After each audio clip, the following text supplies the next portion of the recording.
Assalamualaikum warahmatullahi wabarakatuh. Alhamdulillah.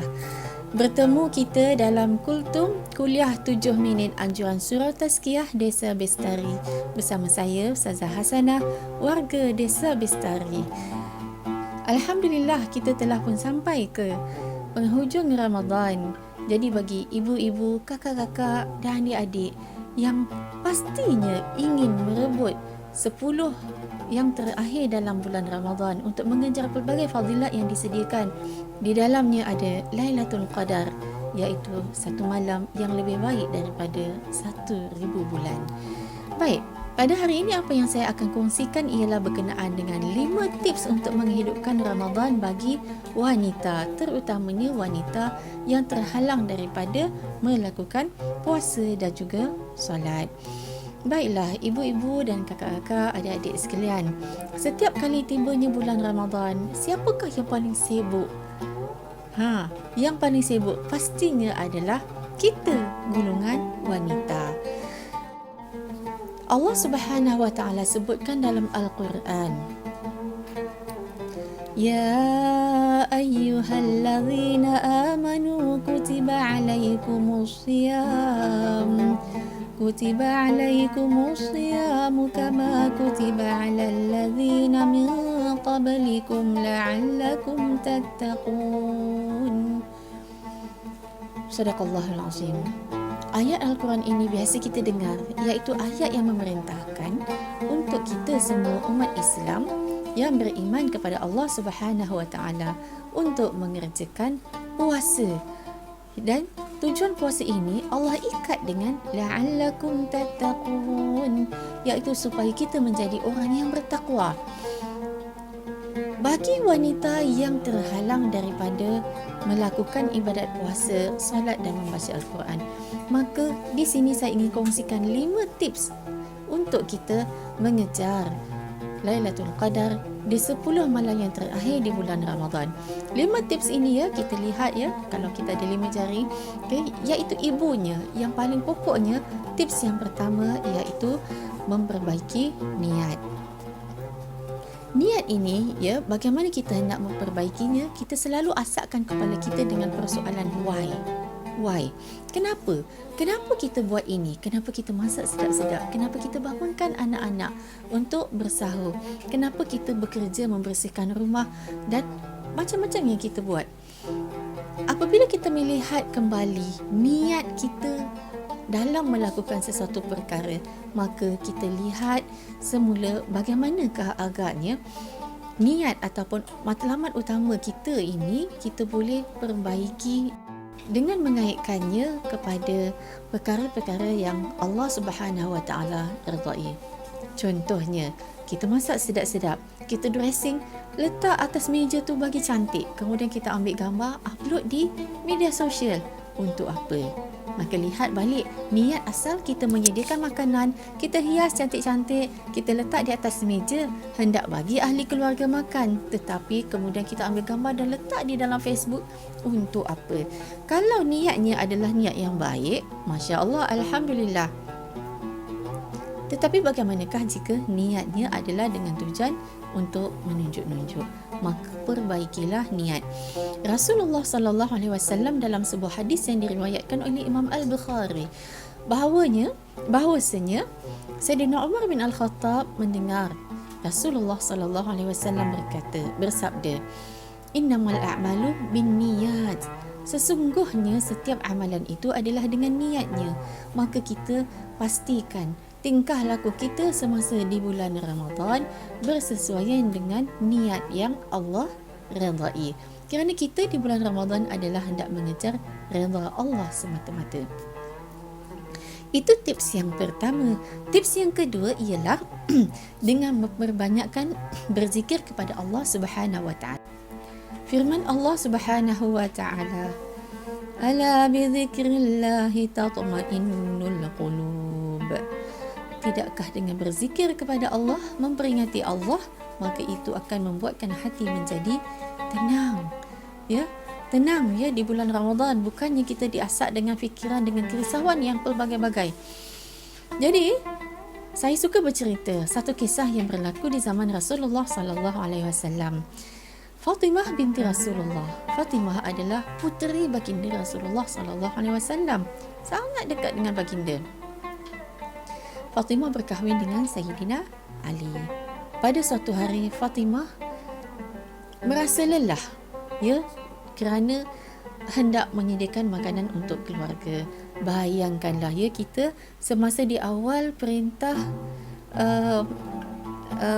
kawalan pergerakan, roti gardenia kegemaran rakyat Malaysia habis di pasaran. Kita panik, ya, kita bising, kita riuh, ya, mencari di manakah roti gardenia. Tetapi Fatimah binti Rasulullah apabila hendak menyediakan makanan untuk ahli keluarganya, dia perlu kisar gandum sehingga menjadi tepung. Apabila menjadi tepung, perlu diuli hingga menjadi roti. Maka sakit-sakit tangannya. Fatimah pergi ke rumah Rasulullah sallallahu alaihi wasallam dan bertemu dengan ibunya Aisyah. Tetapi masa itu Rasulullah tidak ada. Jadi Fatimah berceritalah tentang masalahnya dan mengharapkan pembantu rumah. Jadi perkara ini sampai kepada baginda Rasulullah sallallahu alaihi wasallam, maka baginda mengajarkan kepada Fatimah bahawa amalkan zikir ini, banyakkan berzikir. Amalkan zikir, iaitu pertamanya berzikirlah, ucaplah Allahu Akbar, Allahu Akbar, Allahu Akbar. Bacalah Subhanallah 33 kali dan bacalah Alhamdulillah 33 kali. Sesungguhnya itu lebih baik daripada keringanan yang diminta oleh Fatimah. Masya Allah. Jadi bagaimana? Kita boleh cuba tak? Apabila kita letih mengerjakan tugas-tugas di rumah, masak, rasa lelah, rasa mengantuk, bangun di awal pagi, ya, maka kita bacalah zikir Fatimah ini. Allahu Akbar, Subhanallah dan juga Alhamdulillah. Itu tips yang kedua. Tips yang ketiga ialah dengan berdoa. Sebenarnya doa juga adalah perkara yang baik yang Allah Subhanahu Wa Taala dengar. Dan apabila kita berdoa, menunjukkan kita bergantung kepada Allah Subhanahu Wa Taala. Kita mengharapkan kepada bantuan Allah Subhanahu Wa Taala. Jadi kita tingkatkan kita punya pengharapan kepada Allah Subhanahu Wa Taala, dan dalam masa yang sama, ibu-ibu, kakak-kakak, adik-adik, jaga lidah kita ini biar banyak berzikir, biar banyak berdoa, dan kita jaga tutur kata supaya jangan kata yang tidak baik. Apabila kita hendak menulis di keyboard, jangan kita type perkara-perkara yang tidak baik, ya. Kita cuba jaga hati, jaga diri dan juga jaga lidah daripada perkara-perkara yang boleh merosakkan ibadat puasa kita. Ya, mohon maaf kalau bagi wanita-wanita yang tidak dapat berpuasa, maka sesungguhnya kalau kita berdoa, berzikir dan juga banyak memperbaiki niat dan membetulkan niat, ia juga akan mendapat pahala di sisi Allah Subhanahu Wa Taala. Dan jangan lupa, objektif akhirnya adalah la'allakum tattaqun. Mudah-mudahan kita mencapai darjat ketakwaan. Tips yang keempat ialah kita belajar dan terus belajar. Dalam sebuah hadis, ya, ada disebutkan tentang orang yang hebat ialah orang yang belajar Al-Quran dan mengajarkannya. Khairukum man ta'allama Al-Quran wa 'allamahu. Baiklah, kita mungkin sukar hendak mencapai darjat sehingga mengajar Al-Quran. Kita luangkan sedikit masa untuk mengajar ahli keluarga membaca Iqra. Itu yang paling asas, mengenal huruf-huruf ayat-ayat dan mengenal huruf-huruf untuk membaca Al-Quran. Dan kita juga boleh membantu ahli keluarga untuk bertadarus. Dan tips yang kelima yang hendak dikongsikan ialah kalau ibu-ibu, kakak-kakak tidak dapat mengerjakan solat, tidak dapat membaca Al-Quran, tidak dapat berpuasa, ya, kerana keuzuran yang Allah Subhanahu Wa Taala telah tentukan, maka pasanglah ayat Al-Quran. Siapa yang tidak ada gadget, siapa yang tidak ada handphone, ya, majoriti rakyat Malaysia, ibu-ibu, kakak-kakak semua ada gadget, maka kita gunakan itu untuk memasang ayat-ayat Al-Quran. Masa kita sibuk mengemas, masa kita sibuk memasak, masa kita sibuk dengan kerja-kerja yang lain, pasang ayat Al-Quran dan kita didik telinga kita dan hati kita supaya bawa sama-sama mendengar ayat-ayat tersebut. Dan yang paling mudah, pasang surah lazim, cukup.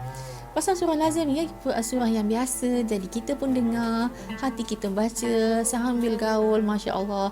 Kita gaul lauk, kita baca surah Inna a'tainakal kautsar. Kita baca qul huwallahu ahad sambil kita masak. Setiap satu itu dihitung oleh Allah Subhanahu Wa Taala dengan ganjaran yang sangat banyak. Jadi kesemua 5 tips kalau kita boleh ulang. Pertamanya, memperbaiki niat. Yang kedua, banyakkan berzikir. Yang ketiga, teruskan berdoa. Yang keempat, belajar dan terus belajar. Dan yang terakhir, tips yang kelima, pasang ayat Al-Quran. Semua kelima-lima ini adalah akhirnya untuk mencapai objektif, iaitu la'allakum tattaqun. Untuk orang yang berpuasa, kita hendak mencapai darjat takwa. Untuk wanita yang terhalang dari berpuasa, walaupun tidak berpuasa, kita cuba buat amalan memenuhi bulan Ramadan yang mulia ini supaya akhirnya kita sampai la'allakum tattaqun. Wallahu a'lam bissawab. Assalamualaikum warahmatullahi wabarakatuh.